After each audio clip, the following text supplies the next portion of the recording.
Hi there, welcome to this World of Warcraft video I'm going to make. This is your ultimate guide to World of Warcraft. Now, this is going to make some assumptions about what you have done so far.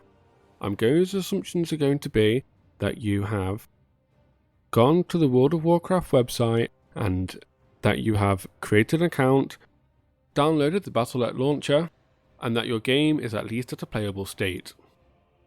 Now, if you're a first time World of Warcraft character, I would recommend sticking with the starter account. And for the purposes of this video, I will also be using a starter account. If you reach level 20 and you're enjoying the game, that is when I would recommend upgrading to a regular account. You can do this by just subscribing to the game. Do not buy Battle for Azeroth.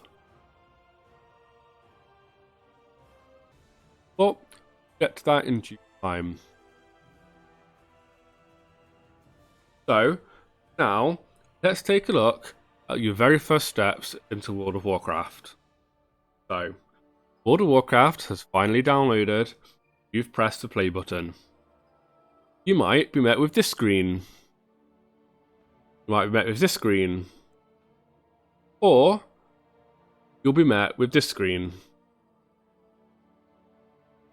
Now, if you are met with this screen, which is the screen you are most likely to be met with, go down here and press the back button. This will take you to the main screen.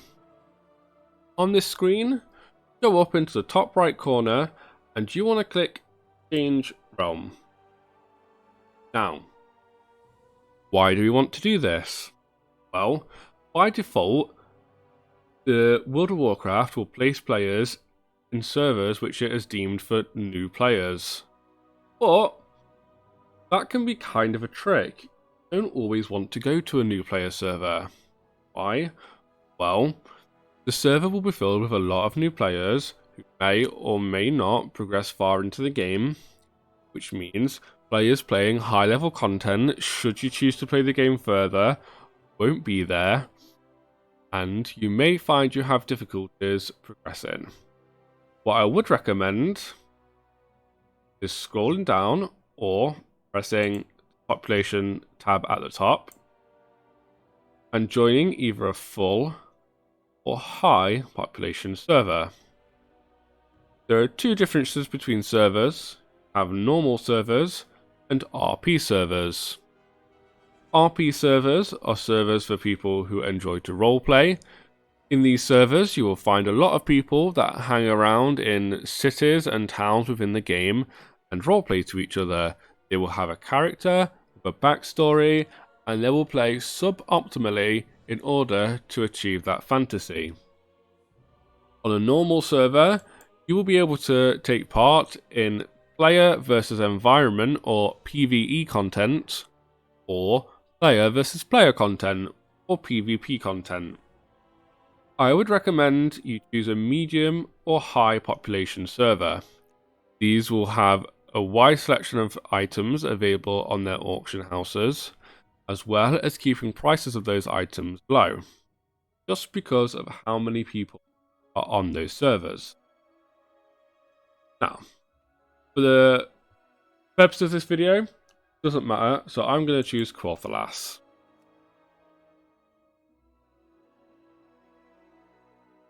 Once you've picked a server, it will take you to the character creation screen. Here, you'll be able to pick a gender, top left, alliance or horde, and a race underneath. And on the right hand side, you'll be able to choose your class. If you click this more information button in the bottom right, it will tell you more about the race and the class. So, what is the Horde and what is the Alliance? Well, the Alliance are your traditional good guys.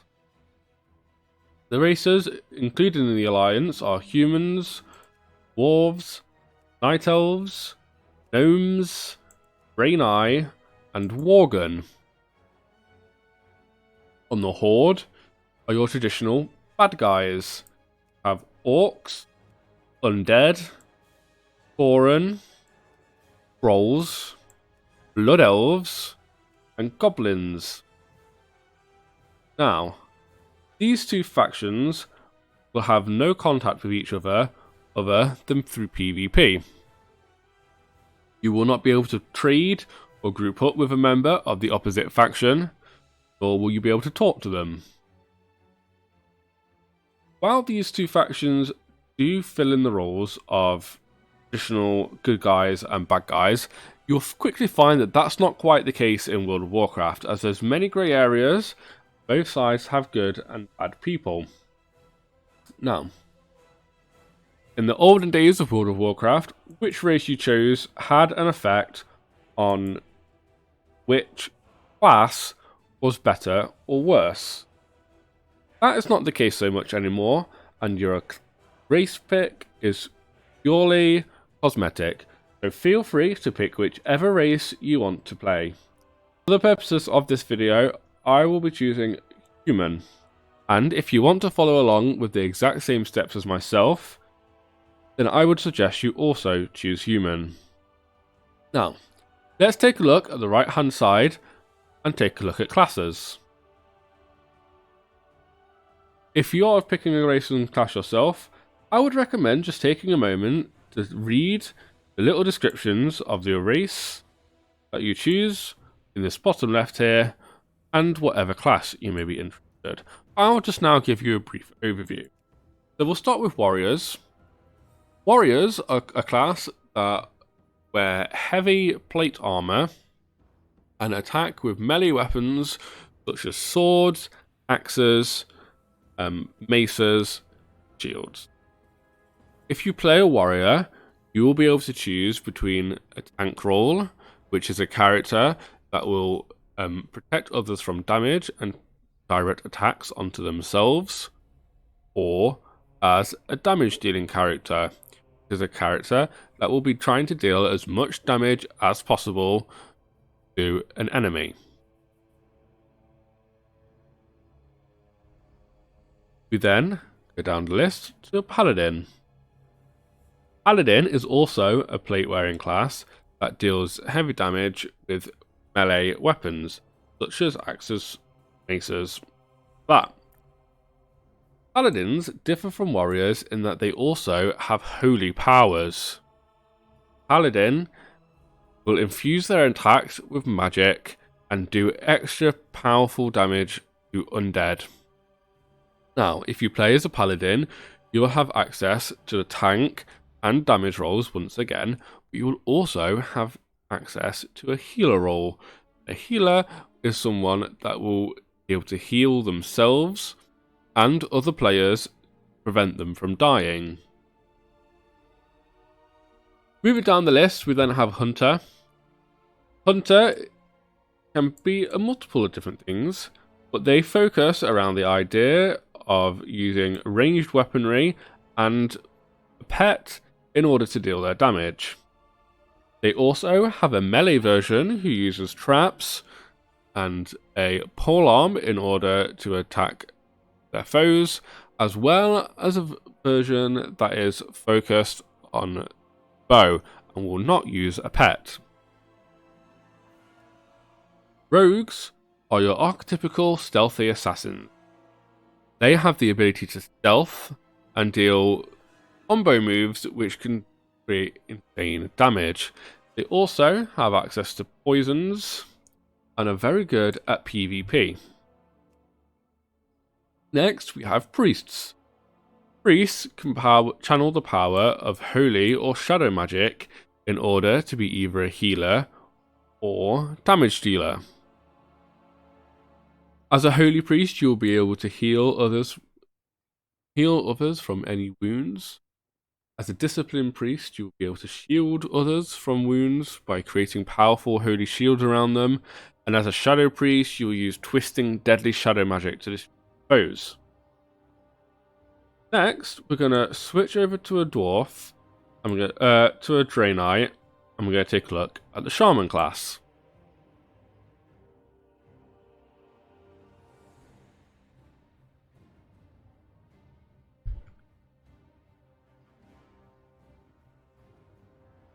A Shaman calls on the elements and the spirits of their ancestors to heal their allies or damage enemies. A shaman can be a healer, range damage, or melee damage, and each of them will have the ability to access powerful spirits and elements. Use the soothing power of water to heal your friends, or the burning power of fire to damage your foes. Mages are powerful cloth-wearing damage dealers who cast powerful spells at their enemies. Be it frost, fire, or arcane, mages have the ability to dart around the battlefield and control it with powerful freezers or burning fireballs. Then move back to a human and we'll take a look at the warlock. The warlock is another cloth-wearing damage dealer, and the warlock has the ability to curse and drain the life from its foes. Warlocks also summon powerful demon allies to serve under them, bending them to their will. Then we have the monk. The monk is a cloth-wearing tank, healer, or melee class, and they use the power of martial arts to either focus enemies onto themselves, use quick and powerful targeted moves to deal damage, or use the power of chi to heal friends. Then we'll switch to Night Elves. Night Elves can play as monks. Druids. Druids are leather-wearing classes that can play as a tank, healer, range damage, or melee damage, and they are the one class that can play every single role in every variation. Druids have the ability to change into the forms of multiple different animals. If you choose to tank as a druid, you will take on the form of a mighty bear. Choose to deal damage in melee, and you'll turn into a powerful cat. Druids are a versatile race, and prove pretty much anything. Now, there's two more classes that I won't be showing you in a video today, as they cannot be accessed by starter accounts. Those are Demon Hunters. Demon Hunters start at a very high level and are Night Elves and Blood Elves that are focused on one thing and one thing only: hunting down and killing demons. And to do that, they've infused themselves with demonic magic. Death Knights are another class that can't be created by starter accounts.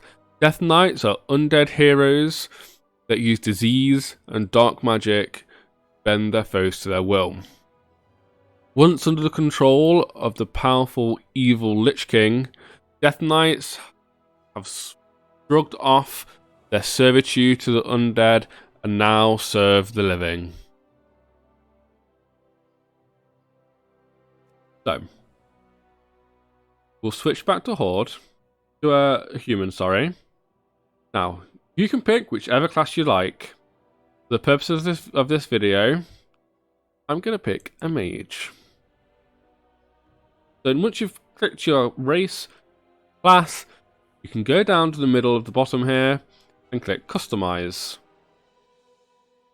Here you'll be able to fine-tune your character to exactly how you want them to look. Male or female. You can pick your skin color, face style, hairstyle, hair color, and facial hair.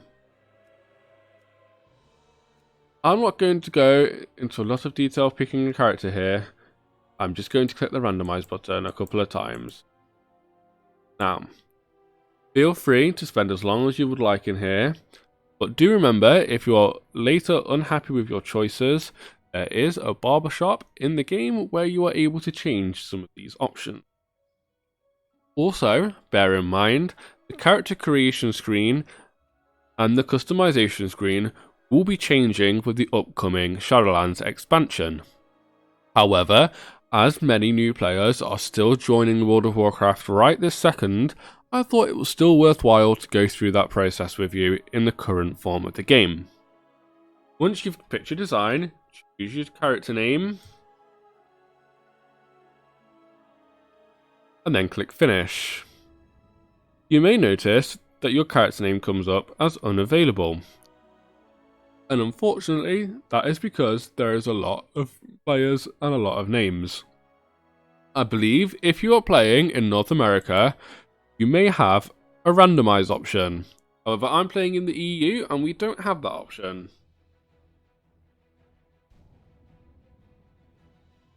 So, once you've named your character, you'll be taken back to this screen.